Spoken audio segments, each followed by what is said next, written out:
ಯಾರ ಏನಂತಾರ ಬಹಳ ತಲೆ ಕೆಡಿಸ್ಕೋಬಾರ್ದು, ಬಹಳ ತಲೆ ಕೆಡಿಸ್ಕೋಬಾರ್ದು. ನಾವು ನಮ್ಮ ಮಾರ್ಗ ಹಿಡಿದು ಹೋಗೋದದ, ನಮ್ಮ ಬದುಕನ್ನು ಅರಳಿಸೋದದ. ನಮ್ಮ ಬದುಕು ನಮಗೆ ಮಹತ್ವದ್ದೇ ವಿನಃ ಯಾರು ಏನಂತಾರ ಅದು ಮಹತ್ವದ್ದು ಅಲ್ಲ. ಎಲ್ಲರಿಗೆ ಅಂತಾರ.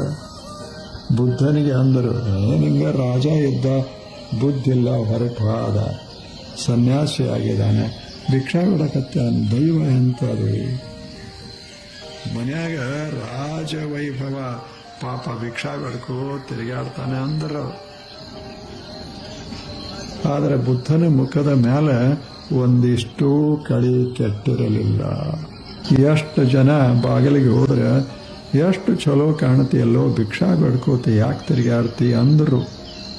ಅವಾಗ ಅವ ನಕ್ಕು ಮತ್ತೊಂದು ಮನೆಗೆ ಹೋಗಿ ಬುದ್ಧಂ ಶರಣಂ ಗಚ್ಚ, ಹೌದಲ್ಲ ಹೇಳಿ. ನಮ್ಮ ದಾರ್ಯಾಗ ನಾವು ಸಾಕ್ತಾ ಇರೋದು ಜಗತ್ತ ಏನಂದ್ರೆ ಏನು?